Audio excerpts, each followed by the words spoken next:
자, 안녕하세요. 우리 세무사 2차 시험 보신 여러분, 뭐 동차생이든 뭐 유예생 분들이든 우선 시험 보시느라 고생 너무너무 많으셨고요. 어, 우선 간단하게 총평 좀 하자면 회계학 뭐 원은 당연히 우리 다른 선생님들께서 잘 얘기를 해주셨겠지만 3번 결합원가 문제 말고는 좀 굉장히 좀 평이했다. 뭐 이런 평가가 지배적이고요. 이제 회계학 2 세무회계는 일단 원래 어렵잖아요. 원래 어려운 거 하면 출제되는데 올해는 뭔가 당연히 쉽진 않았는데 어려운 느낌이 기존의 시험과 좀 달랐어요. 이제 보통은 소득세 같은 경우에도 금융소득, 그 다음에 뭐 소득공제 양도, 중간에 근로사업 이런 게 섞여서 이제 나오면서 자료가 보통 한 4개, 그래서 이제 금융 뭐 틀려도 근로로 가고 뭐 이렇게 다양한 자료가 주어지는데 올해는 그냥 근로스트 한 명에 처음부터 거의 끝까지 다 구해야 되는데 중간에 삐끗하면 이제 막 이제 연쇄작용으로 틀리는 게 많았기 때문에 실수하면 이제 점수가 막 한 번에 막 10점씩 깎이고 막 그런 게 소득세가 이렇게 출제됐고 법인세가 진짜 충격적이에요. 저도 문제 처음에 받고서 일단은 화가 나더라고요. 이 문제 주제를 그래서 먼저 봐볼까요? 우리 네 문제가 출제됐는데 소득세에서 근로소득자의 소득공제, 세액공제 이렇게 한 방에 30점이 출제됐는데 뭔가 연쇄작용으로 틀리게 출제가 되었다. 그래서 실수하면 점수가 좀 많이 날아가는 그런 유형이었고요. 문제 2번 보통 이제 특수주제가 자주 나오는 법인세인데요. 올해 고가 매입이 5점, 불공정 감자가 15점으로 나왔어요. 이것도 좀 그래. 그래서 이제 화가 났던 부분은 뭐냐면 법인세 3번. 와, 원래 보통 지금까지의 출제 경향이 뭐 의제배당, 접대비, 막 뭐 감가상각비, 대손충당금 뭐가 나올지 모르지만 어쨌든 주요 주제가 아주 적으면 4개, 많으면 6, 7개까지 출제돼서 6점에서 한 8점짜리로 배정돼서 막 세무조정도 묻고 뭐 대손충당금 한도 초과이익도 묻고 이러면서 공부를 많이 한 사람은 그래도 상대적으로 많이 푸니까 점수를 많이 받고 공부를 좀 적게 한 사람은 공부를 자기가 덜 했으니까 점수를 안 받고 이런 그래도 공정성이 어느 정도 있었다면 올해는 그냥 이게 30점이야. 사실 소급공제가 거의 주예요. 뭔가 이게 인건비를 하나 틀리잖아요? 거의 그냥 빵점이야. 30점이. 그래서 뭔가 문제 당연히 교수님이 엄청 고심해서 너무 잘 출제하셨겠지만 문제 그래도 공정성에는 배점의 공정성에는 약간의 개인적으로 좀 아쉬움이 남는다예요. 왜냐면 이게 2차, 3차생들은 1년, 2년을 진짜 굉장히 열심히 공부했는데 그 흔한 접대비, 의제배나 대손수정 등한 문제도 안 냈다는 게 너무 좀 화가 나더라고요. 왜냐면 저희도 똑같이 이제 학원 선생님으로서 유예 2, 3기 모의고사 막 몇 회씩 진짜 새로 만들어서 저희는 다 출제하거든요. 특히 3기 때는 너무 힘드니까 특히 원쌤도 세무에게 참여하시고 원쌤의 실무진까지 반영해서 매년 막 진짜 개고생하면서 만드는데 와 이런 문제를 위해 우리가 그런 노력을 했나 막 이런 정도로 갑자기 막 화가 나더라고요 진짜. 원래 이런 적이 없었는데 너무 배점이 커가지고 그것도 우르르 틀리게 되고 그래서 좀 화가 많이 났었다. 근데 뭐 이제 다음에는 어떻게 나올지 모르겠지만 그리고 또 제 영상이 뭐 산인공에서 볼 확률은 굉장히 적겠지만 좀 다양한 자료를 출제해서 공부를 많이 한 사람 많이 매추게 나는 게 좀 공정한 시험이지 않나라는 의구심이 굉장히 들어요. 부가세는 그래도 비슷하게 출제가 됐어요. 매출세액, 매입세액 그리고 7월 1일부터 개정돼서 혹시 모르니까 나올 수도 있어요. 그래도 대비를 해야 돼요 했지만 진짜 간이가세자가 나왔어요. 7월 1일부터 개정된 규정이 나왔어요. 어쨌든 그래서 출제가 이렇게 됐고 그래서 이제 소득세부터 바로 풀이를 한번 해보죠. 그래서 그래도 기본적으로 풀어보셨기 때문에 문제지를 한 번씩 봤을 거예요. 일단 우리 그래도 처음 보는 분도 있으니까 문제지는 학원 홈페이지에 있을 수도 있고 산업 1년교당 큐넷에서 이제 무료로 다운받을 수 있어요. 4페이지 정도 가보시면 원래 소득세 물음이 뒤에 이렇게 한 번에 몰아져 있어. 그래서 일단 물음이 뭐 나오는지 싹 봐야 돼요. 이렇게. 그래서 4페이지에 뭐 총급의 근로소득금액, 인적공제, 건보료, 그 다음에 그래도 물음사에 총급여 8위 가정주고 신가소득공제 물어보고 그죠? 그 다음 물음 5에 과표 산출세 그리고 물음 6도 약간 가정 있으면서 세액공제 그리고 물음 7 결정세액과 환급세 이런 식으로 그냥 근로소득 통합으로 한번 물어봤어요. 그래서 먼저 총급여부터 구해보면 총급여에 우선 갑이고요. 거주자 1년이에요. 산업테크의 거주자 갑 근로계약에 따르면 일단 기본급이 월 350이기 때문에 350만 원 곱하기 12개월 이렇게 하시면 되고, 여기서부터 좀 국어 싸움이에요.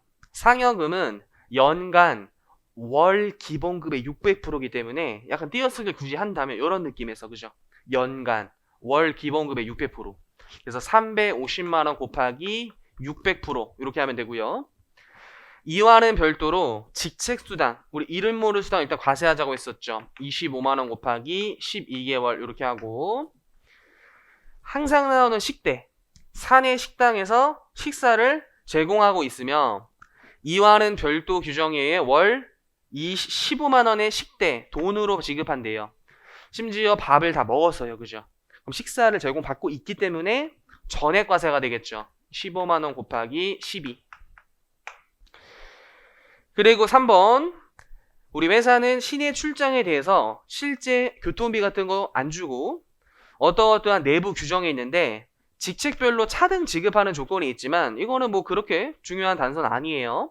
그래서 지급 규정이 있다, 이 표현이 중요한 거고, 본인의 승용차로 이용하면서 여비 받는 대신에 보조금으로 자가운전 보조금을 받으면 월 20만 원까지 실비 변산처 비과세예요. 그래서 얼마죠? 지금 30만 원인가? 30 빼기 20 곱하기 12개월. 그리고 또 이제 다음 페이지 이어서 보면 여기서 이제 몇몇 수험생들 이제 여기서 좀 실수하신 분이 있더라고요. 임직원의 자녀가 대학원이나 대학에 재학 중이라면 실제 등록금을 넘지 않는 범위에서 자녀 1인당 학기별 400씩 학비 보조금을 회사로부터 복리후생부로 처리하는 내부 규정이 있고요. 갑은 대학원에 재학 중인 자녀 A와 대학에 재학 중인 자녀 B 학비 보조금으로 3월과 9월 400, 400이면 800이고 자녀 A, 자녀 B 합치면 1600이 되는 거죠. 각각 800을 지급했기 때문에 자녀가 2명이어서 800만 원 곱하기 2 요렇게까지 하셔야 돼. 그죠? 그래서 요거를 이제 각각을 놓친 분들이 8을 한 번만 넣었어요. 요렇게 이제 실수하신 분들 있더라고요. 그래서 이제 근로소득은 굉장히 꼼꼼하게 읽으셔야 되고, 우리 회사와 거주자갑이 1년 동안 사회보험료 등을 냈는데 4대 보험 낸 거죠. 회사 부담부는 비과세 근로소득이고 내 부담부는 소득공제 받는 거잖아요. 근데 만약 내 부담분까지 회사가 내줬으면 그거는 이제 총급여액에 들어가서 소득공제 하는데 그런 말 없으면 그냥 각자 부담한 거기 때문에 요건 비과세고 요건 이제 소득공제 받는 거예요. 소득공제. 그리고 산업테크가 거주자갑의 근로소득에 대해서 기중의 원천징수한, 아마 간이세에 비해서 세금 뗀 거 475 그냥 가져줬어요. 더 이상 그래서 자료가 없네. 그래서 요거까지 구해보면 요거 다 더한 금액이 8,500인가 나오나봐요. 그래서 8,500에 어울리는 소득공제 그냥 적용하면 근로소득 금액이 7,100만 원이 나와요. 7,100만 원. 근데 이제 다음 자료에 기본공제와 추가공제를 물어봤네. 그래서 이 자료 2번에 거주자각과 생계를 같이 하는 기본공제 대상자가 나와 있는데 우선 본인은 무조건 공제를 하고요. 연간 소득 금액은 자료 1을 참고하래요. 참고로. 근데 이 사람 종합소득 금액이 일단 3,000 넘으니까 부녀자 공제 못 받아요. 아까 물음원에서 근로소득 금액 많았잖아요. 왜냐하면 이게 남자인지 여자인지 안 써져 있어요.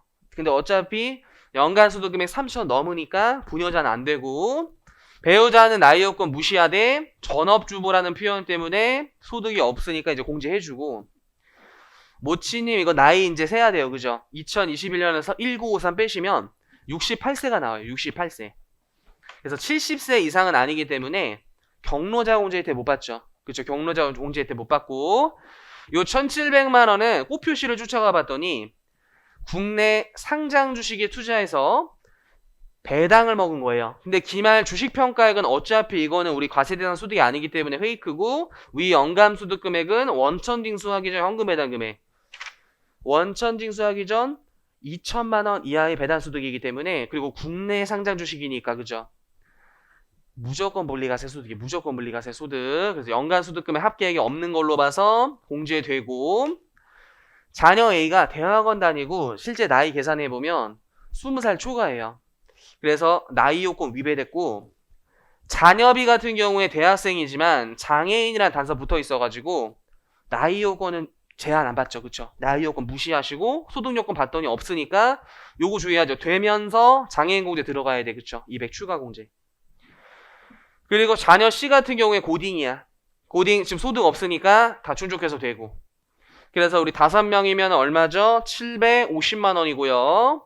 추가 공제 2 해가지고 950만 원이 물음이의 정답이에요. 물음이의 정답. 그리고 또 물음 3으로 넘어가면 건강보험료 수도공제와 연금보험료 수도공제 이렇게 물어봤어요. 물음 3. 요건 아까 요 앞에 표에서 이거 참고하면 되죠. 그죠? 연금보험료 본인부담분이 연금보험료 공제고 주로 이게 국민연금 낸 거. 건노고, 건고노 요 건강보험료 등이 본인부담분이 특별소득공제인데 특별소득공제 멍칭이 좀 애매하니까 교수님이 좀 친절하게 그래도 건강보험료 등 소득공제액을 적으세요. 이런 식으로 워딩 줬어요. 그래서 120, 10, 20 또한 150만 원이 정답이에요. 이런 거는 이제 무조건 맞춰야 되는 거고. 그 다음에 우리 신용카드 소득공제가 나왔다. 신용카드 조세특례 제한법에. 그래서 3번 자료 참고하면 갑과 배우자 및 생기를 같이 한 자녀 등의 소득공제 대상 신카 사용금액 주어져 있는데 전년도보다 카드 더 쓰면 우리 코로나 때문에 경기 좀 위축돼가지고 추가 혜택 이런 거 있는데 우리 그런 거 출제 안 했어요. 왜냐면 전년도 사용액이 4인데 올해 지출이 3구야 3구. 그러니까 이게 늘어나지 않았으니까 그 특례 적용하면 안 되고 우리 이거는 풀이법을 이렇게 틀렸었죠. 전통시장, 대중교통. 그리고 원래 도서문화 이거는 총급여 8,000 이하이들 되는 거고 직불카드 있고 신용카드 있잖아요. 그죠? 그래서 왜 테이블을 짜야 되냐면 그래도 국가가 유도하고 있는 소비행위에 대해서 공제 혜택을 더 많이 줘요. 우리 대형마트보다 전통시장에서 소비하면 공제율 크고 대중교통 타고 다니면 공제율 크고 뭐 이런 식이에요. 그래서 신용카드가 가장 낮고 우선 전통시장에서 사용금의 합계내보니까 420이야. 대중교통에서 쓴 금액 합쳐보니까 60만 원이야. 도서문화 사용지출 안 보여. 그리고 직불이나 현금 영수증 위외 사용은 꼭 표시 가봤더니 주로 백화점이나 마트에서 신용품 산 거예요. 그래서 공제는 되는 건데 직불이나 현금 590만 원은 직불 등 쪽에 들어가는 거고요. 신용카드 사용이 얼마지? 2,830만 원인가? 요거는 신카에 들어가가지고 테이블을 구성해 놓고 여기서 최저 사용금액이라는 거 초과한 금액을 빼줘요. 당연히 벌면 소비는 하잖아요. 그래서 기본 소비 말고 좀 소비 많이 한 것들을 좀 공제해 주는데 이때는 그래도 위에 틀리면 이거 나가리 될 수 있으니까 요 물음에 가정이 있어요. 이 물음만큼은 총급액을 8,200으로 가정한다 이렇게. 그래서 8,200에 총급액의 25% 이게 최저 사용금액이에요. 최저 사용금액 8위에. 그래서 요 금액이 얼마냐면 20.5. 얘는 역순으로 빼서 위에 이제 공제 혜택 많이 주고자 하는 것들을 계속 이제 공제 혜택 많이 주게끔 역순으로 이렇게 차감하고요. 그래서 이게 780 나와. 그 다음에 우리 외운 공제율 44, 33, 15. 그래서 단순 계산기 치면 이거 지금 168만원 뜨고요. 얘는 24만원 떠. 얘는 177 뜨고 아니다. 도서가 없으니까 한 칸 건너뛰는 거지. 177 뜨고 1.17 뜨고 그럼 요 합계액이 486만원 나왔는데요. 한도가 좀 짜긴 하는데 외워줘야 돼. 예전에는 300만원 한도밖에 없었는데 이제 총급의 구간별로 한도가 디테일해졌거든요. 그래서 이 문제에서 원하는 8,200 그 자의 한도는 250이야. 기본 한도가 일단 250만원 한도예요. 그래서 250을 넘는 부분은 일단 못 받을 수도 있어.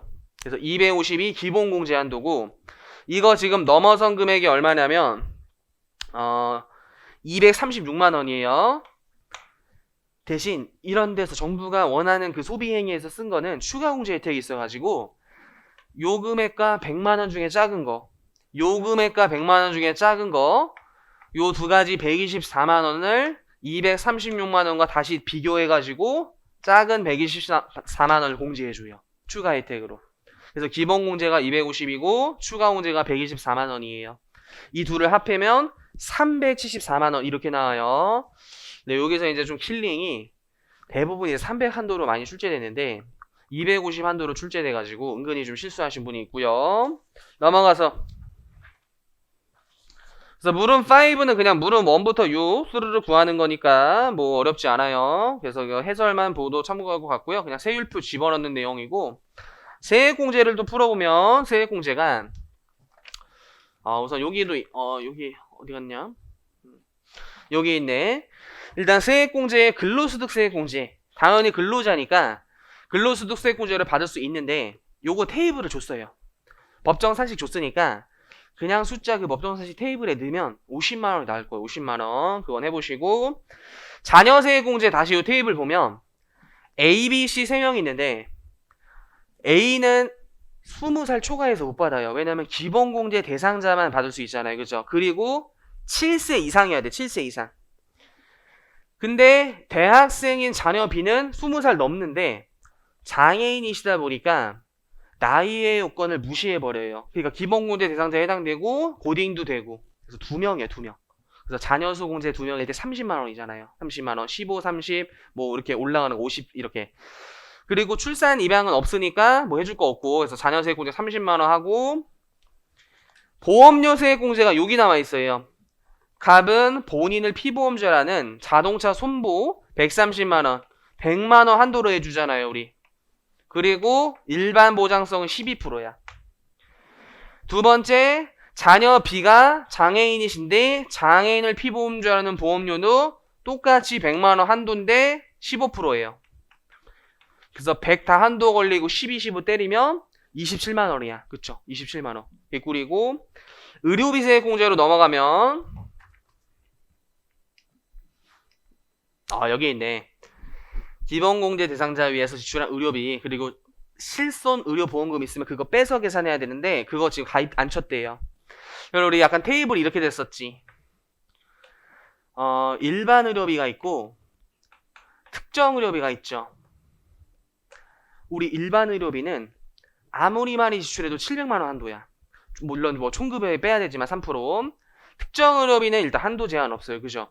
특정 의료비가 본인 65세 이상 장애인 뭐 중증 환자 뭐 이런 분들이죠. 그리고 뭐 난임시설비 별도로 20% 해주고 그래서 본인 질병 예방비 치료 목적 의약품은 되죠. 그죠? 건강 증진이 안 되는 거지. 그래서 본인은 특정 의료비 쪽에 들어가고 모치님은 아까 나이가 68세셨어. 65세 이상이니까 얘도 특정 의료비에 들어가고 자녀 A는 아까 자녀 B가 참고로 장애인이셨던 것 같아요. 우리 자녀 B가. 그래서 A 같은 경우에는 일반 의료비에 넣으세요. 일반 의료비에. 그리고 자녀 B가 의사처방에 따른 의료기기 특정 의료비 장애인이니까 특정 의료비 넣고 자녀 C는 우리 고딩인데 입원 치료비 되죠. 콘택트 렌즈 되는데 50만원 한도로 되죠. 50만원 한도로 안경, 렌즈. 그리고 치료 목적 의약품 구입되고 요거 더하면 90만원이야. 90만원. 90만원도 일반 의료비에 넣고 그래서 얘가 지금 165만원 뜨고요. 여기는 얼마 나오지? 331만원 떠요. 이렇게.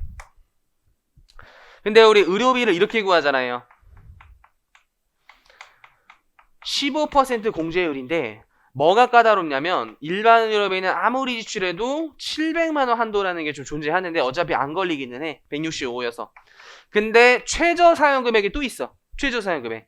아마 이 물음에서도 물음 6을 읽어보시면 총급여액은 8이 산출세 73으로 가정한다라고 해가지고 총급여 8이에 3% 하면 돼. 그래도 요거는 가정 줬어. 그죠? 참고로 그러면 요게 마이너스가 떠요. 마이너스 81만원 나오는데 아직 최저 사용 금액에 81만원 지출 안 했다는 거죠. 그래서 이번에 특정 의료비 331만원과 이 80만원을 다시 차감해서 요거 이렇게 내려와서 15% 곱하면 의료비 세액 공제가 37만 5천원 나와요. 37만 5천원. 그래서 정석으로 나왔어. 그리고 다음에 교육비 보시면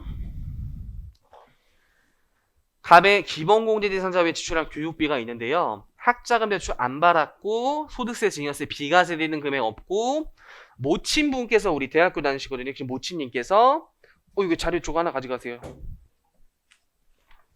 그래서 모치님께서 대학교 다니시는데 교육비는 우리 존속이 안 되잖아. 그죠? 교육비는 직계 존속 안 돼요. 원칙적으로. 물론 장애인 특수교육비는 되는데 이런 거 장애인 아니시니까 안 되고 대학원도 본위만 돼요.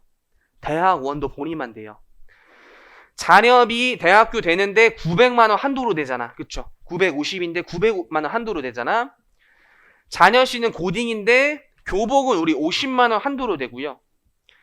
학교에서 구입한 교과서는 되고 방과후 수업료 되고 학교 급식이 되고 사설학원 안 되지. 사설학원은 미취학 아동만 해주잖아요. 우리 그죠? 미취학 아동만 해주기 때문에 요거 더하면 얼마지? 200만 원 뜬다. 그래서 1,100만 원 곱하기 15%. 요게 이제 의료비 세액공제예요. 165만 원이 나오고요. 혹시 몰라서 한도 고려도 한번 해봤는데 우리 해설에 4페이지 잠깐 봐볼까? 해설에 4페이지 잠깐 봐보시면 근로소득 산출세를 한도로 하는 세액공제라고 해서 보험료, 의료비, 교육비 이런 거 싹 다 합해가지고 근로소득 산출세 초과하면 초과하는 금액이 없는 것을 한다. 뭐 이런 조문이 있기는 해요. 근데 그거 안 걸리게 출제했어. 해보니까 그거 안 걸리게 출제해서 그거 그냥 참고 목적으로 달아놨다. 그래서 물음 6번도 풀어봤고 7번 7번은 그냥 꿀이야. 산출세 가정 따르시고 세액공제는 물음 6 잘 구했으면 그거 합계 내려가지고 결정세액 나오는데 여기 뭐야? 여기 있구나. 결정세액 나오는데 산출세액에서 물음 6 세액공제 우리가 구한 거 그냥 개 구하고 이게 한도 초과가 안 되기 때문에 결정세액 구하고 원천징수의 기납부세 아까 문제에서 가지고 줬죠. 아까 문제 첫 번째 페이지 끝에쯤인가? 그때 기중에 475만 원 뗐다 뭐 이런 거 있잖아요. 그거 적고 환급 나와요. 이분이 환급이 54만 5천 원이가 환급 나와요. 그래서 그냥 쭉 스토리로 출제했어. 소수 30점 이번에. 그래서 난이도는 막 엄청 어렵지 않았으나 워낙 시험장이 떨리고 이게 자료 해석이 좀 어렵고 평소에 다른 표현 나오고 이러다 보니까 까딱 실수하면 좀 우르르 틀릴 수 있는 굉장히 좀 리스크가 있었다요. 그래도 올해 소득공제, 세액공제를 굉장히 강조했는데 나와서 천만다행이에요. 그리고 문제 2번 한번 가보죠. 문제 2번. 우선 부당해산 부인의 고가 매입을 출제했어요. 그래서 자료를 읽어보면 9기 20년 1월 1일 출자 임원 특수관계인으로부터 기계장치 1억 시가로는 8천인데 1억의 고가 매입 치고 현저한이 요건 들어오고요. 전에 현금 지급했어. 그리고 회사는 1억 원을 계상했대요. 그리고 내용에서 5년 감가상각 정률법 상각률 40% 줬고 이제 신고 잘하고 이를 기준으로 감가상각 계상했대요. 그럼 1억에 40%니까 4천 계상한 거잖아. 그리고 10기 기말에 요거 팔았대요. 그때 물음이 자료일에서 기계와 관련된 9기, 10기 회계 처리? 이거는 왜 물어보는지 좀 저도 의구심이에요. 그리고 이 회계 처리가 회계상 회계 처리 물어본 건지 뭐 세무상 회계 처리 물어본 건지 이것도 좀 표현이 불분명하고 사실 이게 그 배점에 엄청 큰 영향을 미치지 않을 것으로 추정되기는 해요. 왜냐하면 세무조정도 4개인가 나왔던 것 같아. 그러니까 그것만 해도 4점이니까. 어쨌든 회계 처리도 물어봤고 세무조정 행하시오. 세무조정 없는 경우 없음을 하시오. 9기부터 해보면 우선 회계상 회계 처리는 처음에 이렇게 되겠죠. 현금 1억 나가고 기계 1억 이렇게 했을 거 아니야. 그리고 기말에 감가 친 거 감가상각비 40%니까 4천. 감루 4천. 이런 식으로 회계 처리했을 거예요. 그래서 기본적으로 회계 처리가 뭐 회사의 회계 처리 물어본 걸로 추정해서 그걸로 답을 달았는데 사실 정확한 의도는 잘 모르겠다. 근데 세무조정 해보면 우리 세법은 시가를 취득가율로 보죠. 시가보다 더 비싸게 사면 기계에서 감가상각비 많이 나오면서 조세부담 감소시키고 그 금액만큼 이익 분여된 것으로 보기 때문에 부당해산 부인이라는 조세 회피 방지 규정에 걸려요. 그럼 관할세무서당 시가로 재구성하잖아. 그래서 시가만큼을 취득가율로 보니까 먼저 송금산이 기계장치 2천만 원 마이너스 유보로 감소시키고 곧바로 이익 분여액으로 간주시켜서 부당행위 2천만 원. 지위를 잘 봐야 되는데 출자 임원이라고 나와 있어요. 주주면서 임원이잖아. 주주면 배당이고 임원이면 상여인데 이렇게 겹칠 때는 조금 더 많이 가세될 여지가 있는 상여로 우리 국세청은 처분한다 했죠. 왜냐면 배당은 그로스업 제도 때문에 혜택이 있고 2천만 원 이하일 때 무조건 분리로 끝나는 혜택이 있기 때문에 웬만하면 상여가 더 많이 가세돼요. 그래서 상여로 소득 처분한다. 근데 기계장치가 감가상각 자산이기 때문에 요 2천에 해당되는 관련 감가상각비도 부인해야 돼요. 일면 직부인, 시부인 이렇게 수험계에서 불리는 감가상각 부인해야 돼. 이게 사실 관련 통칙에는 이렇게 나와 있어. 해설에 6페이지 끝에쯤 가보세요. 6페이지 끝에쯤. 그래서 해설 보면서 잘 와보세요. 거기에 부계부로 부인한 시가총액의 처분 특례라고 해가지고 특수관계에 있는 자로부터 자산을 시가 초과 매입한 경우 다음같이 처리한다. 대금 다 줬을 때. 그래서 시가 초과하는 금액 이 분여됨으로 입금산입 상여 등과 동시에 송금산입 만약 처분했고요. 지금 나야 감가상 했을 때 시가 초과액에 대한 감가상각비를 입금산입하고 산입으로 처분한다. 이게 요거에 대한 감가상각비가 4천만 원 나왔는데 얘는 회사가 1억으로 계산한 거죠. 근데 그 중에 2천만 원 감액분 관련 감가상각비를 직접 부인시켜요. 800만 원 나오죠? 그래서 송금 불산입 감가상각비 800만 원 유보. 혹시 모르니까 시부인도 한번 해보면 4천만 원에서 직부인 800만 원 빼면 3이 나오는데 세법상 상각범위액이 8천의 40%니까 어차피 월할 상각 안 했어요. 1월 1일 취득해서 상각 부인액은 없어요. 별도에. 상각 부인은 없고 직부인 상각비만 이렇게 부인하면 돼요. 요게 이제 9기 세무주정. 근데 10기에 지금 양도이기 때문에 그냥 유보 추인하면 돼. 우리 해설의 6페이지 다 두어봐봐. 그 자산을 양도한 때에는 시가초과의 값빼기 나를 입금산입하여 유보 처분한다 돼 있죠. 그게 요거잖아 지금. 이게 가구, 이게 나잖아요 지금. 그죠? 그래서 2천만 원에서 8 뺀 마이너스 12를 반대주정인, 처분했으니까 반대주정인 입금산입 12유보 이렇게 가는 거죠. 입금산입 12유보 이렇게 가는 거고, 회계처리는 그냥 혹시 모르니까 이게 해설 달아놨어요. 감가상각 한 것처럼 간주해서. 그래서 요거는 되게 쉬웠어. 근데 이제 물음투 감자가 좀 어려웠어. 보니까 감자가 불균등 감자가 한번 가보자.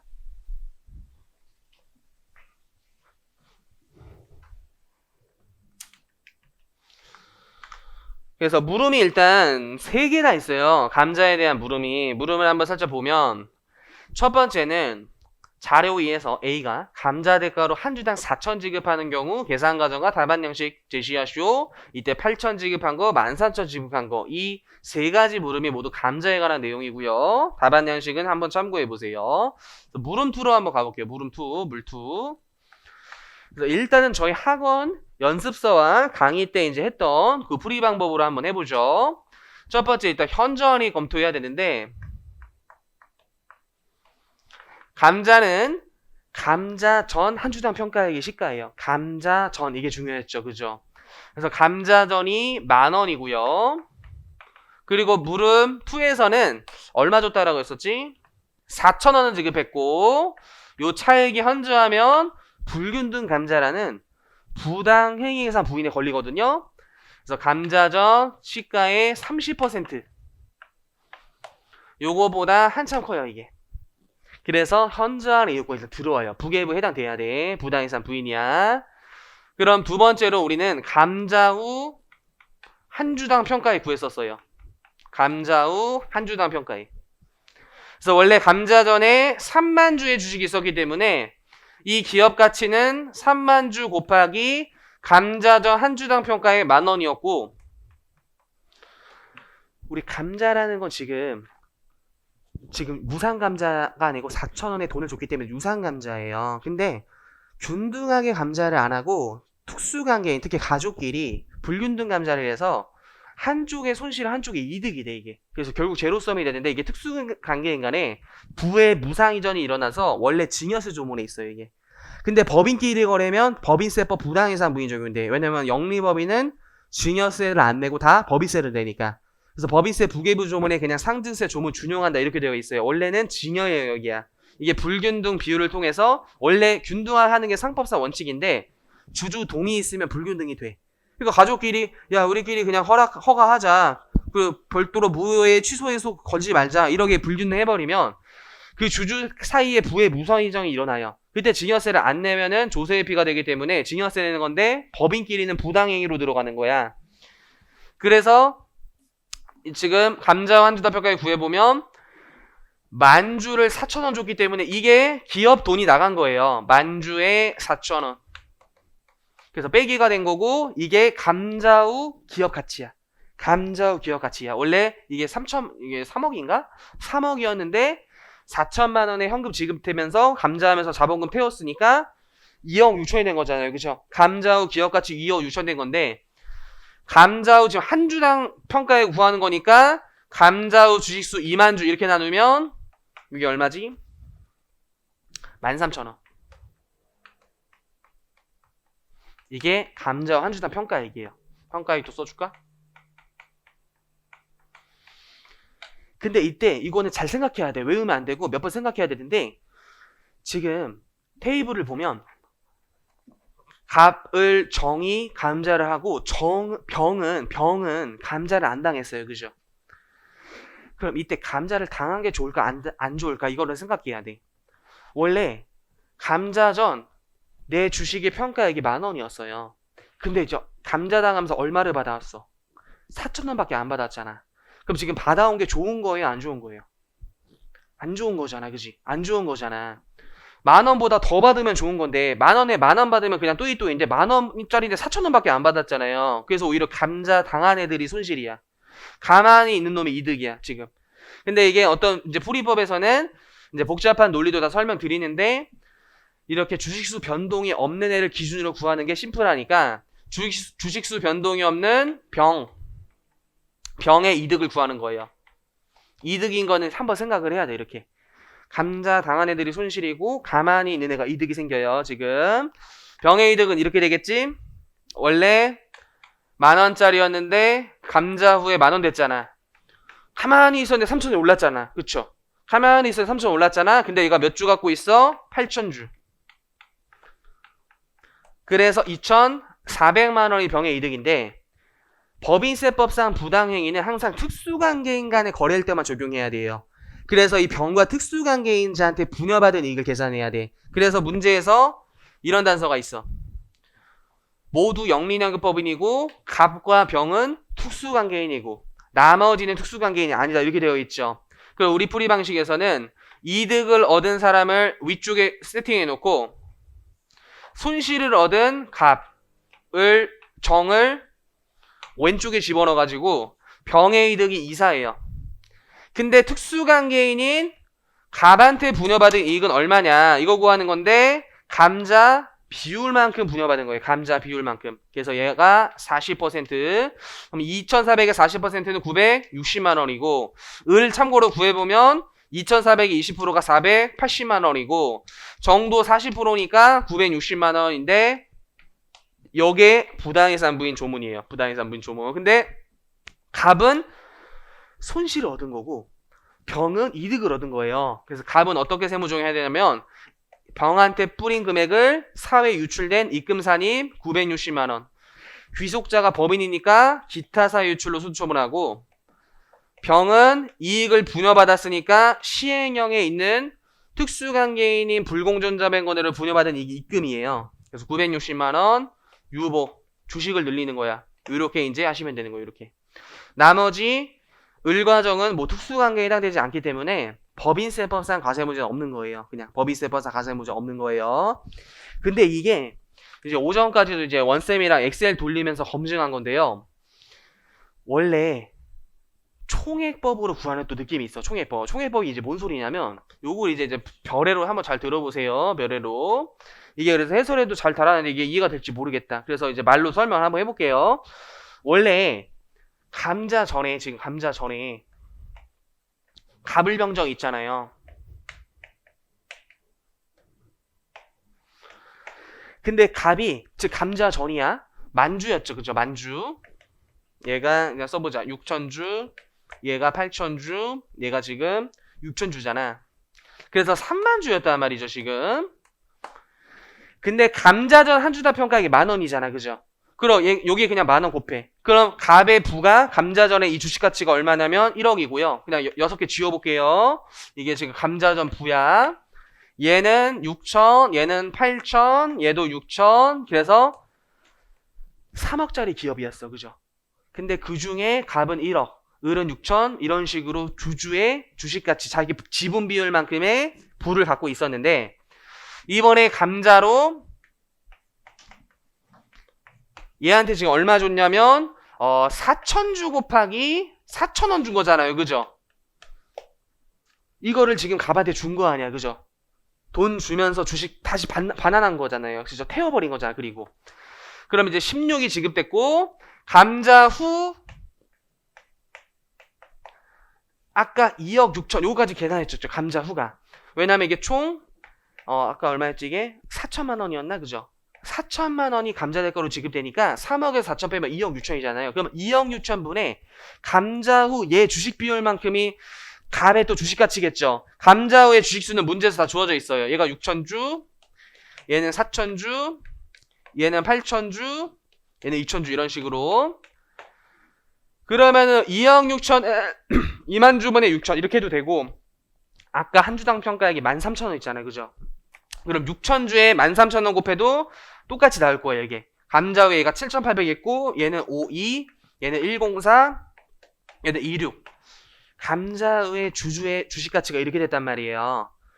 그럼 이때 갑은 1억이었다가 감자 후에 7, 8이 됐잖아. 2의 손해를 얻은 것처럼 보이는데 돈을 16 받았잖아요. 그렇죠?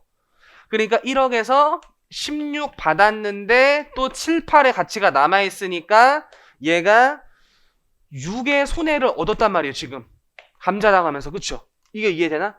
1억짜리였는데 7, 8이 됐잖아. 감자하고 나서. 근데 2가 손실 얻었지만 16의 현금을 받았잖아. 그러니까 600만 원 손실 얻은 거죠. 600만 원 손실. 을은 똑같이 4천주 곱하기 4천주가 아니지. 얘는 몇 주 했지? 얘는 2천주 했나 보다. 이런 식으로. 얘는 아까 안 당했고 얘도 4천주인가 보다. 얘는 6천만 원, 감자 전에 6천 같이 있었는데 감자 후에 5위가 됐는데, 그럼 800만 원 손해 얻은 것 같은데 돈 800 받았으니까 얘는 부의 무상이전이 없었어. 0이야. 그쵸? 부의 무상이전이 없었어. 0이야. 병은 감자 전에 8천이었는데 가만히 있었더니 갑자기 내 주식 가치가 104가 돼가지고 2사의 이득이 얻었죠. 그쵸? 2사의 이득이 생긴 거죠. 그리고 병은 마지막으로 6천만 원짜리였다가 2륙이 됐는데 3, 4가 떨어진 것 같은데 그래도 16 먹었으니까. 그죠? 3, 4에서 16 이렇게 하면 1008이 돼요. 1008. 손해가 1008. 이렇게 됐잖아요. 그쵸? 그럼 지금 갑이 얘한테 602 분양한 것처럼 보이고, 정이 얘한테 18 지금 한 것처럼 보이는데 요게 아니에요. 요게 아니야. 이게 잘 보면은 감자전 비율이랑 다시 감자 비율이 또 불균등이에요. 감자 비율이 불균등. 불균등의 불균등 비율이 나서 이 주식들 사이에서도 부의 무상이전이 일어나요. 그러면서 이제 6배처럼 보이는 건데 실제 정답은 960만 원, 960만 원 기타 사이주 960만 원 유보가 맞아요. 근데 요거를 이제 좀 이제 이해시켜 보면 8페이지에 3번을 봐 보세요. 8페이지 3번. 8페이지 3번 보면 갑과 을 그리고 병 감자 안 당하고 정 이 셋이서 지금 감자를 당했잖아요. 그럼 원래 소각전에 갑, 을, 병 빼고 정 이 세 놈의 주식수 비율이 요거 6천, 요거 6천이면 22,000이었죠. 22,000. 그럼 이번에 만주 감자하면 요 비율이랑 사실 일치하게 해야 되는데 이 비율이랑 일치하지 않게 감자를 한 거예요. 만약에 요 감자전에 이 셋 비율로 만약 감자를 했다면 만주를 만주 곱하기 22,000 이 비율로 가야겠지. 약간 이게 해설이 써지는 거 있어. 만주에 만주 곱하기 22,000 이렇게. 그럼 이게 4545가 나오고, 얘도 원래 감자전 비율로 했다면 만주를 6,000주 곱하고 22,000 비율 요 비율로 하면 이게 2727 이런 식으로 나거든요. 2727 얘도 2727. 그래서 원래 감자전 비율로 감자를 했다면 요 주식수가 감자당해야 되는데 실제 감자는 4,000주 이렇게 해버렸지. 4,000주. 얘는 몇 주였어? 2,000주. 얘는 4,000주. 이게 좀 이렇게 올라가 버렸네. 나도 모르게. 다시 좀 밑으로 내려볼까? 그럼 얘가 545, 얘가 727, 얘는 1273. 요 주식수가 다시 불균등이야 지금. 근데 여기서 또 한번 생각해 봐야 돼. 얘가 원래는 4,000주만 감자당해야 되는데 4545 감자당해야 되는데 4,000주 감자했잖아요 실제. 545만큼 감자를 안 당했잖아요. 그럼 이게 이득이야 손해야? 지금 저가 발행 물음2에서는 원래 10,000원짜리인데 4,000원 감자였기 때문에 감자 하는 게 손해야. 그러니까 얘는 감자를 지금 더 안 당했기 때문에 이득이 된 거예요. 이득이. 그래서 얘는 지금 이득이 일어난 거고, 얘도 이득이 일어난 거고, 얘는 반대로 2727만 감자당하면 되는데 4,000주나 많이 감자되기 때문에 오히려 더 손해야. 그쵸? 오히려 더 손해야.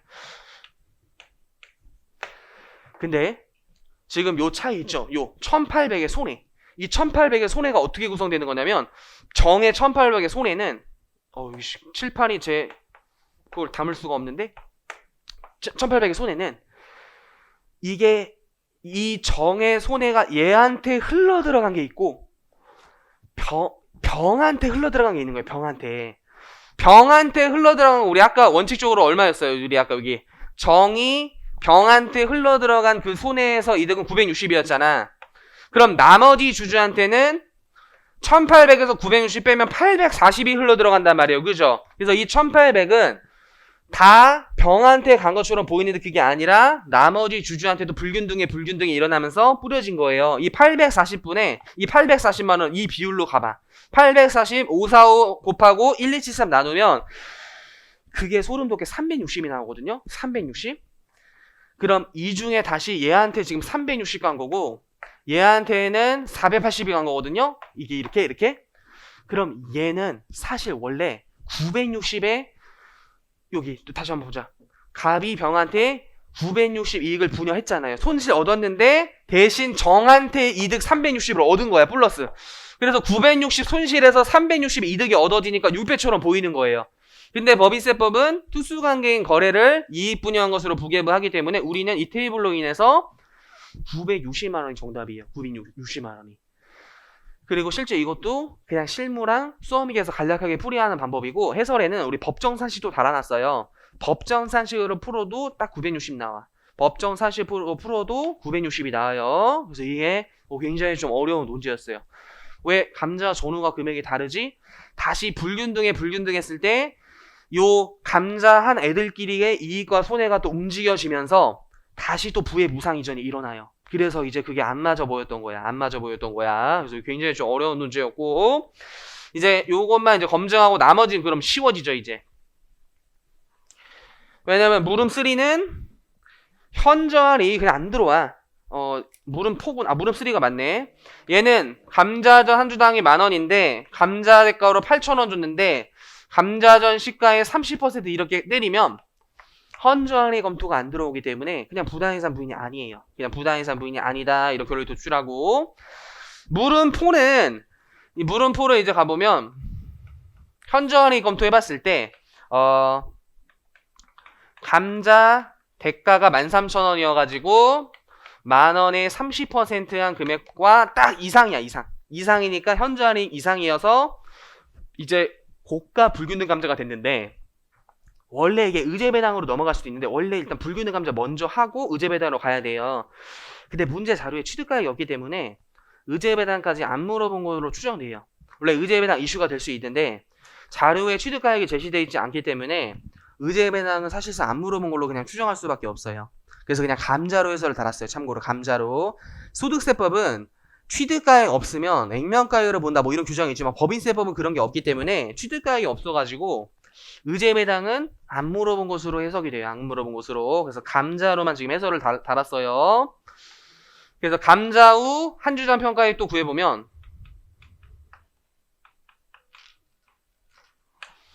원래 3만 주 주식수 보유하고 있었고 10,000원짜리 주식이었는데 이번에 만주 한 주당 이 가정은 13,000원짜리 줬다 그랬으니까 이게 감자 후 기업가치야. 그쵸? 감자 돈이 빠져나가니까 주식 태웠으니까. 그리고 감자 후 주식수 2만 주 이렇게 나누면 요게 8,500원이 나와. 그리고 여기서 이제 생각을 해야 돼요. 이것도 원래 10,000원짜리인데 이번에 13,000원 줬으니까 오히려 감자 당한 애들이 이득이야. 그쵸? 감자 당한 애들이 이득이고 가만히 있는 병이 손실이에요. 그쵸? 가만히 있는 병이 손실이어서 우리는 주식수 변동이 없는 병으로 구하기 때문에 병의 손해는 원래 감자전에 10,000원짜리였는데 감자 후에 8,500원 됐고 얘 주식수가 8,000주야. 그래서 요거 구하면 얼마 나오지? 1,200만 원이 병의 손해인데 법인세법은 특수관계인 간의 거래를 부계부로 적용하기 때문에 얘가 특수관계인한테 분여한 것만 조정하면 되는 거예요. 그래서 병의 손해를 10이고 이게 갑한테 얼마 갔는지 특수관계인 갑한테 얼마 갔는지 당연히 감자 비율만큼 간 거예요. 그래서 아까 이게 40%였지 갑의 비율이. 그래서 480만 원이 병의 손실이 갑한테 이익이 분여된 거예요. 그래서 이번엔 병의 세무조정은 입금 산입 480만 원 기타 사유출로 뿌린 거고 반대로 갑은 이득을 얻었으니까 입금 산입 480만 원 유보가 되는 거고요. 나머지 주중은 세무조정 없음이에요. 나머지 이제 세무조정 없음. 얘도 감자 전후가 그 얼핏 보면 달라 보이지만 다시 그 특수관계 주주끼리 막 이제 감자당한 주주끼리 이득과 손실이 상쇄되면서 달라 보이는 거지. 요게 이제 법정산식으로 구해도 요게 이제 정답이 딱 나와요. 이게 요게 좀 까다로웠던 것 같아요. 요게 좀. 자, 우리 문제 3번 문제의 문제 3번이에요. 문제의 문제 3번 펀치라인이죠. 문제의 문제 3번. 물음을 일단 살짝 보면 임직원의 퇴직금에 대한 세무조정 치고 세무조정 반영한 세무의 13기 세법상 결손금. 와, 이게 8점이야. 그죠? 이제 손 떨려. 그리고 물음2 저도 한 10번 읽어봤어요. 뭘 물어보는 걸까? 결손금 소고공제를 신청할 경우 최대한 소고공제 받을 수 있는 결손금과 국세가 12기 납부한 법인세 중 최대로 환급받고자 할 경우 13기 소고공제 받을 수 있는 결손금 각각 계산하시오. 그리고 이게 이어져 또 최대로 받기 위해서 13기에 신고한 환급 신청서를 제출하였다면 13기에 환급받을 세액을 계산하시오. 그리고 단서 지문이 붙어 있어요. 그래서 우선 퇴직금 지급에 대한 세무조정 해보면 일단 회사의 스토리가 좀 있어. 스토리는 있어요. 아마 코로나여서 지금 경기가 힘들어가지고 이건 12기에 낸 법인세 내역이고요. 전기야. 올해 굉장히 힘들어. 경기 상황 악화로 인해서 불가피하게 사업부 하나를 이제 축소시키고 임직원도 명퇴시킨 거예요. 그러면서 막 퇴직금 주고 막 이제 월급 자료 나와 있고 그 다음에 돈이 없으니까 이제 재무구조계사가 퇴직금 줘야 되니까 회사가 갖고 있던 비사토 하나를 팔아가지고 돈을 만든 거예요. 근데 비사토 팔면 토지 등 양도소득 법인세 내야 되잖아. 근데 원래는 각사소도 되는 거잖아요. 그렇죠? 근데 참고로 지금 결손금이 떴기 때문에 이거 지금 다 반영해서 가정 치면은 여기 이거 다 반영한 결손금이라고 나오거든요. 그러니까 얘 토지 판 거 각사소에 넣었는데도 지금 결손금 나온 거야 일단. 근데 토지 등 양도소득 법인세 그럼 안 내? 그건 내요. 걔는 애초에 취지 자체가 법인의 어떤 부동산 투기 방지를 위해서 만든 거기 때문에 각사소 마이너스 도도 토지 등 양도소득 내야 돼요. 약간 그런 것들을 이제 현실 반영해서 출제하신 걸로 봐요. 그러면서 토지 등 양도소득 자료 나오고 그 다음에 여기 단서가 참고로 21년 7월달 임직원에게 현금 지급한 퇴직금을 전액 송금 처리하였고요. 국세 13기 세법상 결손금은 2억 2천인데 퇴직금 지급에 대한 세무조정 제외한 금액이래. 그러니까 이거 좀 반영을 해줘야 되는 것 같아. 퇴직금 세무조정 반영 안 돼 있으니까. 또 입금, 송금, 비사토 이런 것들은 다 세무조정 처리했대요. 법인세법에 따라 처리하였다. 이렇게. 그럼 인건비 자료부터 가봐야 되겠죠? 이게 표가 커가지고 이렇게 넘어가졌는데 우선 이국민이나 최미래는 부장과장 직원이기 때문에 무슨 말도 안 되는 퇴직금 말고는 일단 송금 인정이 되죠. 그쵸? 임원에 대한 한도 초과에만 제재가 있잖아. 그래서 김세무 전무이사에 대한 퇴직금 다음 페이지에 1억 5 지급한 거 요게 한도액까지만 퇴직금이고 한도 초과 송금 불산입되잖아요. 그래서 한도액을 구해보면 법인세법은 원래 정관에 정해진 금액이 되는데 자료에 찾아보면 정관에 정해진 금액이 없고요. 별도의 그런 규정이 없어. 퇴출 설정이 된 게 없어. 확정금액은 하고 있지만 퇴출 설정한 금액이 또 없어. 그래서 퇴직 전 1년간 총 금액이 이게 좀 날짜가 떨어져 있는데 전년도 7월부터 12월 말이랑 전년도 7월부터 12월까지 상여 7호. 그리고 이것도 상여도 보면은 어디 단서에 있었는데 여기 일반급여 상여금은 세법에 의해 규정된 거다. 한도 내다 이런 거 나와 있고 또 여기 기중에 7호 이렇게 나와 있어서 7호 더한 게 1억 5천이고요. 요게 퇴직 전 1년간 지급한 그 급여야, 총급여 같은 거. 거기에 10% 약 한 달간, 한 달치 월급으로 만든 거라 그랬죠. 이게 12분의 1이니까 약. 그리고 이 이자의 근속연수 곱해야 되는데, 근속연수 좀 까다롭게 냈었던 것 같은데, 5년 8개월이 나왔어. 그쵸? 5년 8개월. 1개월 미만은 절세하잖아요. 그쵸? 1개월 미만 절세. 근데 1년 미만은 월수로 판정한단 말이에요. 5년 12분의 8 이렇게 냈잖아요. 그죠? 그럼 얘는 우리 계산기 칠 때는 이렇게 해야 되지. 60 플러스 8에서. 그쵸? 그래서 이렇게 계산하면 한도가 얼마 나오지? 8호가 나오나, 8호. 그래서 2천만 원은 손금 불산이 돼요. 손금 불산이 퇴직급여, 상여 이렇게 되겠지. 그죠? 그래서 아까 2억 2천이었던 결손금에서 이 손금 불산 2천 반영하면 이제 2억 원이라는 결손금이 나오는 거예요. 그래서 정답이 우리는 퇴직금 한도초과 2천만 원 세무조정과 요거 반영한 세법사 결손금을 2억 마이너스 2억 이렇게 이제 한 거고요. 물음 2에 최대로 소급공제받을 수 있는 결손금은 일단 요 2억 무시하고 만약 그냥 결손금 없다는 가정하에 최대로 한번 받을 수 있는 거 얼마냐 이렇게 물어본 걸로 그냥 해석이 돼요. 이제 몇 번 읽어보니까 근데 그걸로 해석이 돼요. 그래서 이제 아까 첫 번째 요 테이블 보면 전기에 과표 5억 그리고 이거에 대한 산출세 8천 나왔고 공제가면 38 빼면 원래 4,2가 나올 거고요. 가산세는 어차피 못 돌려받고 그죠? 기납부는 어차피 낸 거니까 상관없고 그래서 4,2가 정기말 결정세액이야. 그쵸? 정기말 결정세액이잖아. 그리고 우리 환급세액 테이블이 원래 정기말 결정세액 한도로 하기 때문에 민일리 써가지고 원래 8,000 빼기 38 4,2 이것보다 더 못 돌려받잖아요. 그쵸? 근데 원래 법정산식은 소급 공제하기 전 산출세액 빼기 과표 5억 원에서 최대로 공제받을 수 있는 X값 빼고 거기에 이제 세율 때려가지고 비교하는 거잖아요. 그죠? 그러면은 요게 원래 최대로 받으려면 4,2가 돼야 되기 때문에 결국 8,000이랑 4,2 그냥 날려버리면 결과적으로 한식 이렇게 나온다고 그랬죠. 5억에서 최대로 공제받을 수 있는 결손 X 빼고 세율 곱한 게 마치 공제감면세액 38이 나오는 결과가 나와요. 그죠?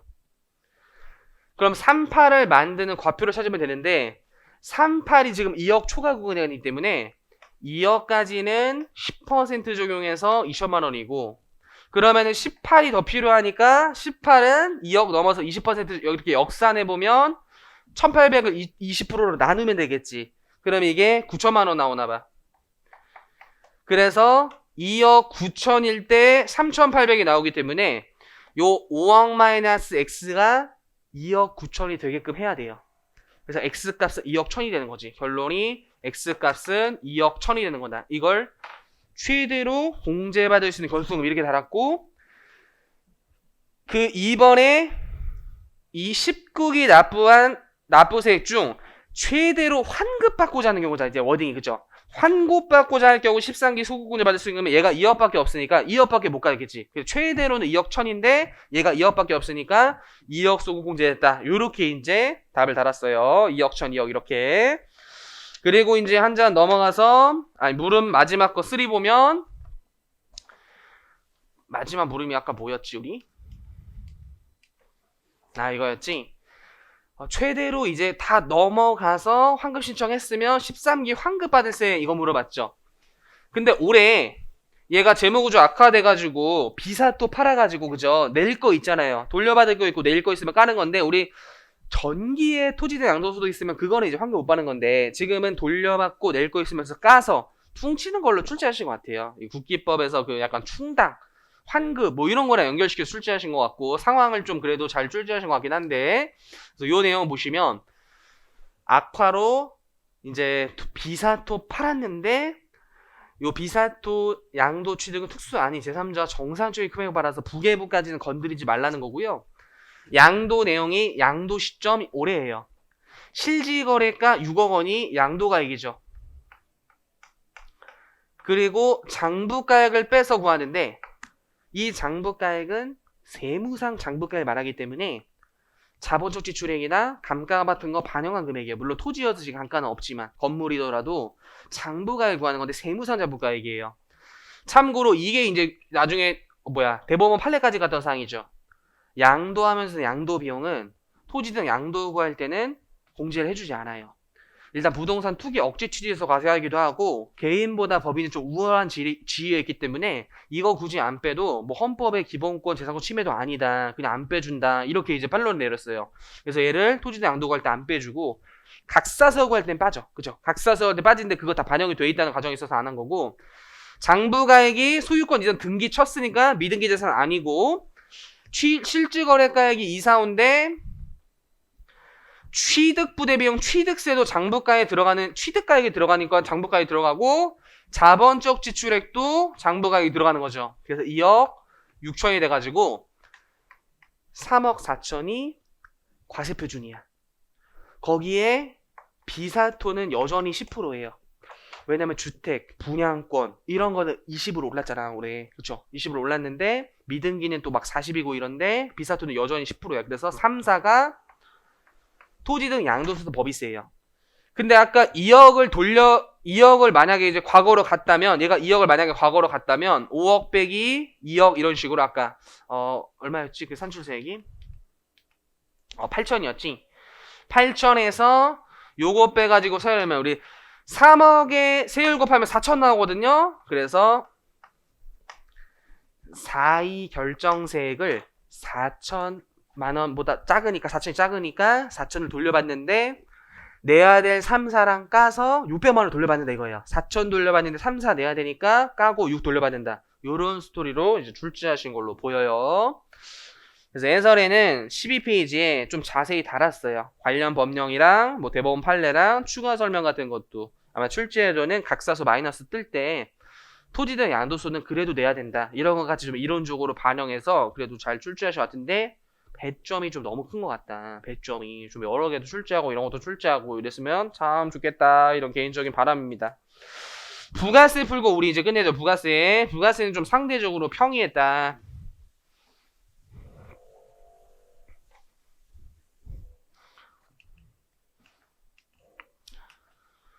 여기 있네. 제조업과 부동산 임대업을 경하는 일반가세주 대안의 21년 2기 자료이다. 부가세 시종 자료이다. 과세표준 구하래요.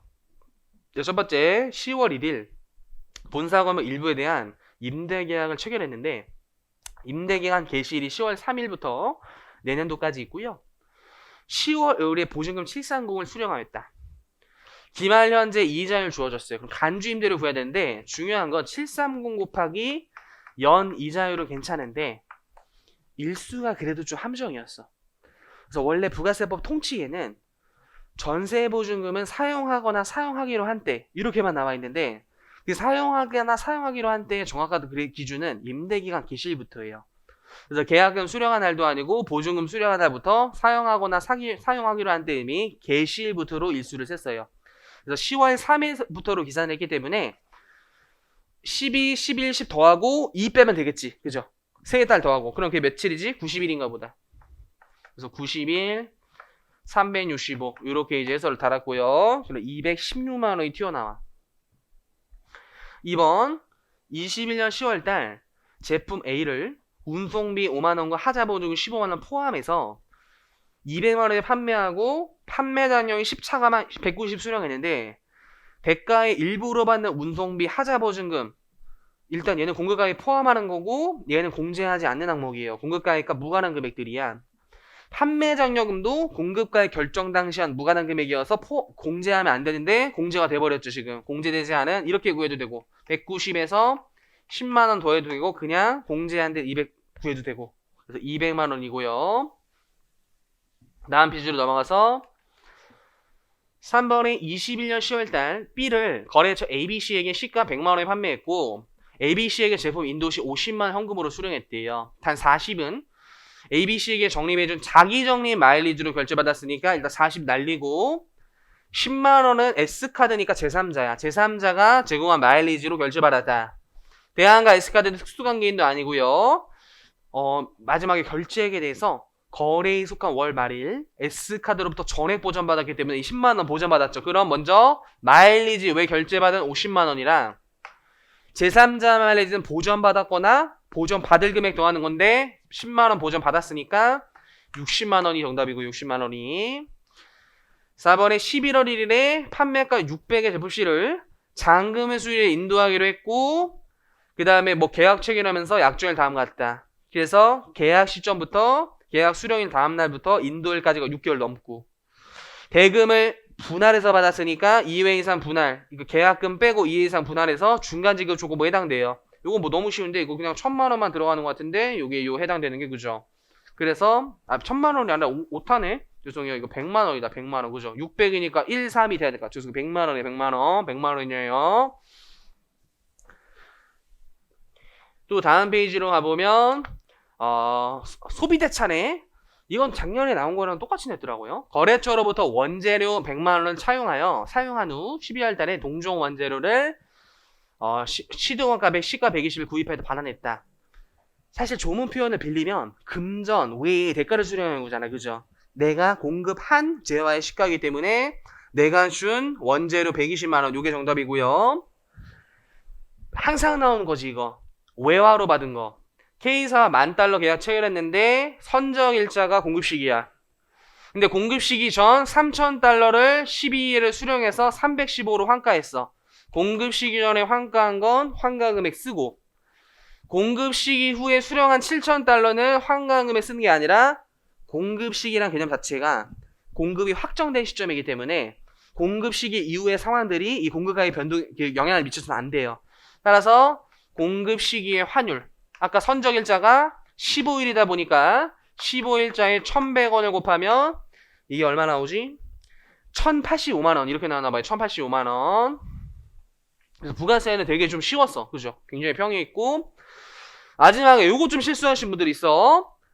12월에 제조업에서 있는 토건기 일갈 팔았는데 현금 4억 원을 수령했거든요. 근데 장부가액 기준시각은 매각일의 현재가액이며 감정가액은 6월 30일 평가가이다 해서 전기 감정가액에서 쓸 수 있는데 감정가액이 지금 2개밖에 없어요.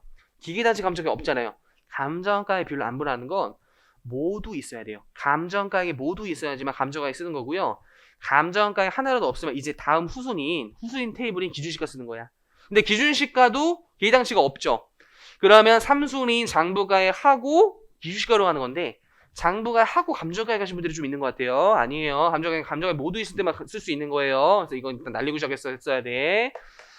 그래서 토지는 면세니까 날리고 건물부터 구해보면 4억 원 곱하기 장부가 비율 이거 다 더하면 얼마인지 2억인가? 2억분에 건물은 기준시가로 한 번 더 해야 되니까 장부가의 합계액 1억 5천으로 한 번 갔다가 기준시가인 4억분에 건물 얼마지? 1억 이렇게 움직이는 거고 기계장치 같은 경우에는 기준시가가 없기 때문에 장부가의 비율로 그냥 안분하면 돼요. 그래서 이 상태에서 그냥 계산기 치면 175 이렇게 나오죠. 175 이게 다였어 부가세. 이게 다였어. 근데 이게 10점이어가지고 뭐가 2점인지 이런 거는 뭐 제가 알 수가 없어요. 교수님이 어떻게 뭐가 2점으로 출제했는지 알 수가 없으니까 이제 문제 물음 2로 가자. 물음 2.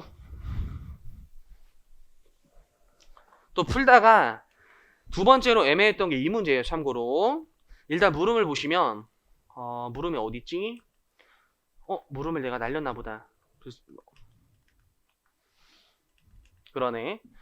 물음이 의제 매입세, 과세 전환 매입세, 공제받지 못할 매입세 이렇게 세 가지 물어봤거든요. 근데 얘가 겸용사업자야.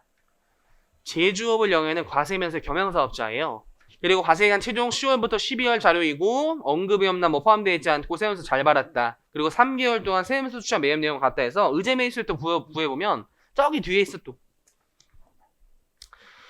그래서 여기 4번 테이블에 21년 2기 7월 현재 1기 과세로부터 2월 된 면세농산물 없고 예정신고 때 구입한 면세농산물은 모두 과세에 그냥 투입돼가지고 예정신고 때 의제 매입세 100만원이에요.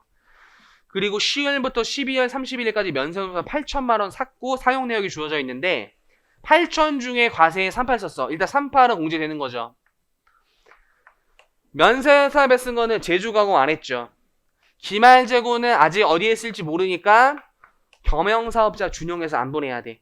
겸용사업자 준용해서 안 분해해야 돼. 그리고 단서를 봤더니 공제율도 친절히 줬어. 104분의 4 주고 심지어 한도도 고려하지 말래. 한도도. 그래서 공급가액 비율이 어디 나와 있지? 위에 나와 있다. 이건 또 공급가액 비율이 여기 위쪽 자료에 7월부터 9월까지의 과세면서 공급가액과 10월부터 12월까지 과세 공급가 있는데 우리는 6개월치의 비율을 곱해야 되죠. 그래서 20분의 20억분의 과세 비율 얼마야? 14억. 이만큼을 과세에 투입하겠지라고 합리적으로 추정해가지고 얘를 104분의 4 곱하면 돼요. 근데 해설에도 달았지만 예정신고 의제매입세액이기 때문에 요게 200인가 나오거든요. 그래서 뭐 100 더하기 2 해가지고 예정신고 1 빼도 어차피 2야.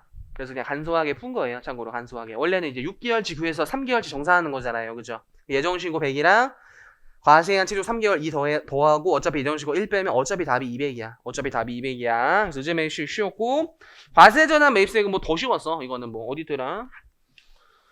여기 있다. 3번에 20년 7월달 취득 후 면세 사용한 트럭이니까 일단 그 개별 소비 자동차 아닌데 어쨌든 면세 사업했으니까 불공이 떴는데 300이 불공됐는데 21년 10월달에 과세도 공통으로 사용하기 때문에 일부 전환이에요. 일부 전환. 300만 원 곱하기 트럭이기다 25%씩 감가하고 경과된 과세 건수 세면 2 지나가면서 다시 공통이니까 그 아까 안분 테이블 요거 있었죠. 20억 분의 과세 14억. 그래서 일부 공제가 이루어지는데 이게 얼마 나오지? 1.05. 그래서 여기까지는 뭐 되게 쉬웠어요. 근데 세 번째 이제 공제받지 못할 매입세액이 좀 어려운데 우선 공통 사업자이기 때문에 접대비와 같은 불공도 있고 공통 사용재화에 대한 공통 매입세의 면세사업 등본 있잖아요. 그거 실지기소 불분명해가지고 테이블로 안 보내가지고 비율 면세사업 비율 곱해서 불공되는 거 그것도 넓은 의미에서 불공제 매입세액이에요. 그래서 그거까지 이제 포함한 걸로 출제된 것으로 보는데 표현이 굉장히 애매한 게요. 이게 첫 번째 자료에 있는데 10월 1일부터 12월 지금 매입 내역이 1, 2, 3, 4, 5, 6가지가 있어요. 일단 근데 일단 확실한 것부터 설명드리면 과세사업용 비품은 과세사업용이라 워딩이 있으니까 공제되는 거잖아. 공제되는 거잖아. 이거는 접대비는 불공이잖아. 어차피 공통이든 뭐든 접대비 불공이고 공장부지 수송비는 한 장 뒤에 단서가 있는데 12월에 공장부지 수송서 2천만 원 새로운 공장 건설하기 위해서 신규 취득한 토지의 기존 건물 철거 비용이기 때문에 토지의 원가에 들어가는 토지 자본처리 성격이죠. 그래서 얘도 일단 불공이야. 확실한 건 얘랑 불공이고 이렇게 적어두자. 요게 지금 불공, 요게 지금 불공. 그리고 얘는 확실히 공제. 요거는 일단 확실해. 그죠? 요거 일단 확실해. 근데 수리비랑 운송비도 일단 애매해요. 수리비랑 운송비. 왜 아무 말이 안 써져 있어. 그죠? 이게 과세사업용인지 면세사업용인지 안 써져 있어. 그럼 그냥 공통으로 해석할 수가 없는 것 같아요. 왜냐면 얘를 일단 친절히 줬잖아. 과세사업용 비품이라고. 그죠? 그러면은 이 수리비랑 운송비는 공통인 것 같은데 수리비는 또 뭐냐면 100만 원이 영업부 사원이 업무로 사용한 10인승 자동차이기 때문에 또 매입세 공제가 되는 자동차야. 그러면 구입, 임차, 유지에 관한 매입세액이니까 수리비도 유지죠. 유지. 그러니까 자동차랑 쫓아가는 거예요. 그러니까 자동차가 공제되면 수리비도 공제되는 거예요. 그래서 수리비가 공제되는데 공통이니까 안 분해야 되는 걸로 추정돼. 그리고 운송비는 면세 농산물 업자한테 준 게 아니라 면세 농산물 구입 시 운송회사인 별도의 그냥 택배회사한테 꽂은 거기 때문에 원래 과세 용역이고 얘 과세 용역이 아직 불분명해. 공통이라고 추정돼요. 그래서 얘랑 공통으로 추정하면 위에 10만 원이랑 20만 원이 공통이어가지고 30만 원을 아까 그 테이블 중에 20억 분의 면세비를 곱해야 되지. 불공이니까 6억 이렇게 하면 됐는데 개인적으로 이제 제 생각이 이제 개인적으로 해설에도 잘 달아냈는데 얘를 저는 개인적으로 공통으로 출제한 것 같다는 거예요. 공통으로. 선생님 과세란 말 있잖아요. 근데 과세 원재료랑 과세 사업용이라는 표현은 좀 다르지 않나요? 그죠? 쟤도 그럼 과세 사업용이라고 줘야 되지 않았을까? 과세 원재료를 붙인 근거는 개인적인 생각이에요. 왜냐면 제가 출제한 게 아니기 때문에 이렇게 원재료를 출제하면 면세 원재료일 수도 있고 면세 원재료 해석되면 의제매입세액에 저 금액을 써야 될 수 있는 거야. 그래서 저 원재료는 면세 원재료 아니고 과세 원재료고 같고 어디에 써 있는지 안 써져 있는 것 같아요.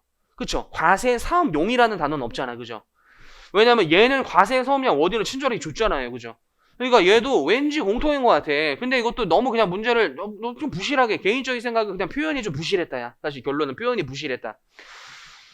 왜냐하면 우리 이런 경우가 드물지만 있을 수도 있는 게 과세 제조업, 면세 제조업인데 과세 원재료를 샀는데 면세에 들 수도 있는 거지. 왜냐면 막 유아용 기저귀 뭐 이런 것들은 아예 면세 사업이잖아요. 그쵸? 애초에 면세니까. 그러니까 과세 원재료를 사서 면세 사업에 투입할 수도 있는 거고 과세 사업에 투입할 수도 있는 거잖아요. 그럼 얘도 아직 어디에 쓰이는지 모르는 거잖아.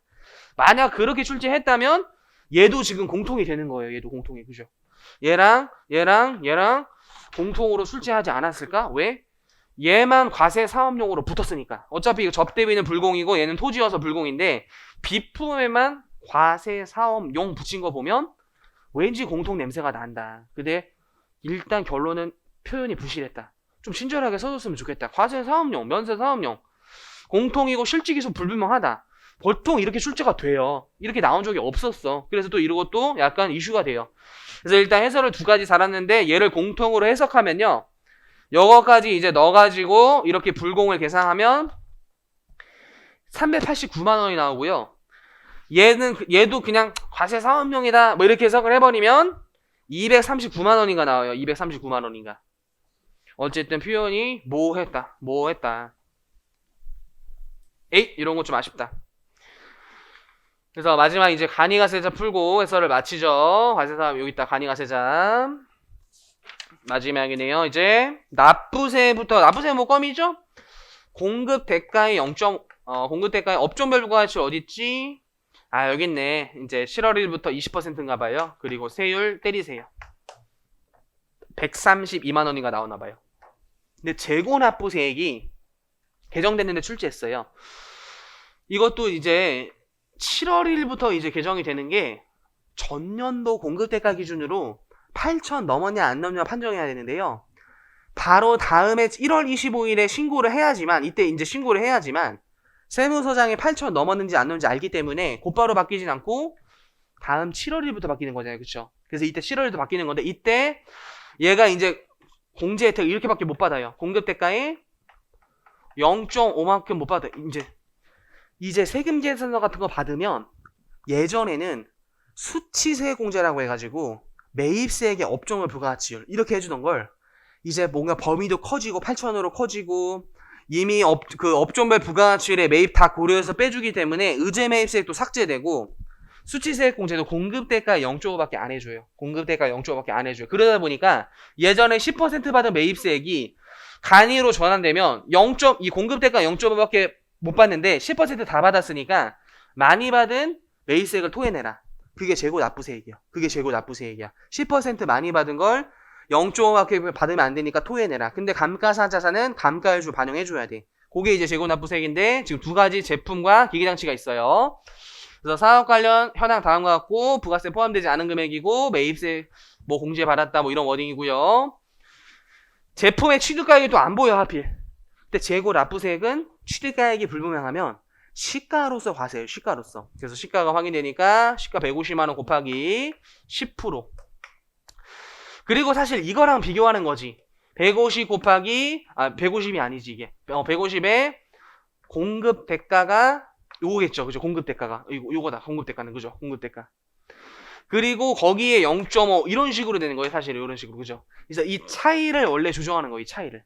근데 이 차이를 이런 거 이제 묶어다 보니까 법정산식이 지금 괴물같이 약간 취득가액의 10% 곱하고 1-0.5분의 110분의 10 이런 식으로 나온 건데 이것도 이렇게 풀어서 헤쳐보면은 취득가액 곱하기 10% 그냥 내비두고 또 취득가액 곱하기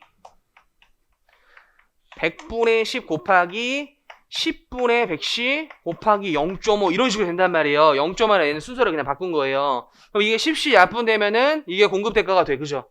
110이에요. 공급대가 0.5가 완성이 돼. 이거를 그냥 함축해서 묶여버리니까 법정산식 이런 식으로 나오는 건데 우리 그냥 이렇게 풀지 말고 시험장 나오면 혹시라도 나오면 어떻게 풀라 그랬어요?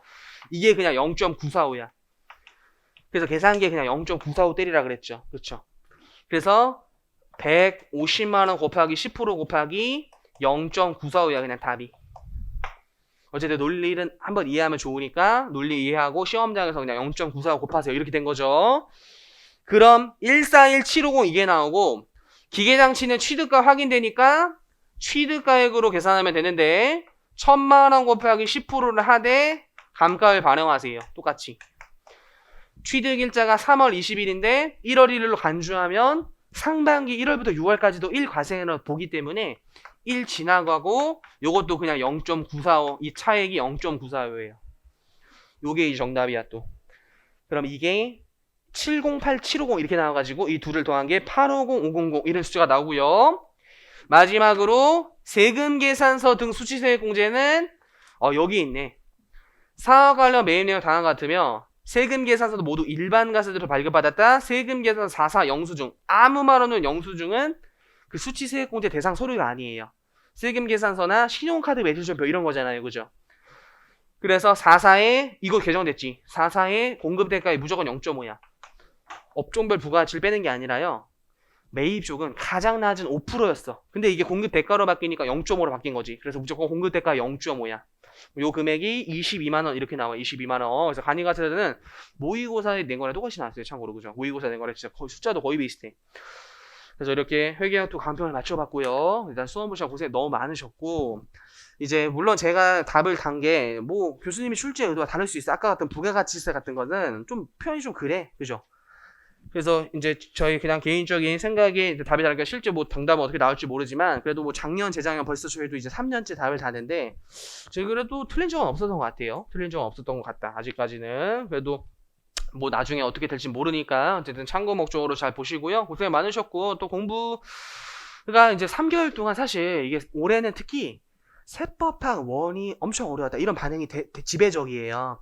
그래서 회원2가 이제 엄청 잘 나온 분들도 이제 합격할 확률이 굉장히 높지만 세브반이도 화려나면 어떨지 몰라요. 그래서 사실 이게 3개월 동안 너무 스트레스 받지 마시고 물론 뭐 잘 못 보셨다 하면 공부를 빨리 시작할 수도 있지만 너무 이게 또 점수에 막 어떻게 나올지 몰라. 그냥 3개월 맘 편한 게 제일 좋아요. 그냥 3개월. 왜냐면 결과는 진짜 알 수가 없어.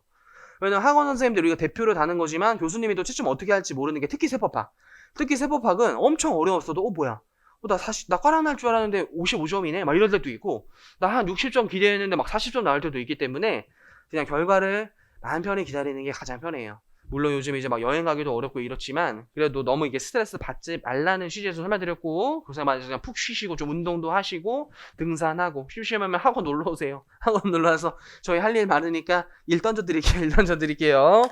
그래서 저는 강평 이렇게 맞춰볼게요. 고생 많으셨고요. 또 이제 다음에 어떤 컨텐츠에서 만나뵐게요. 고생 많으셨어요.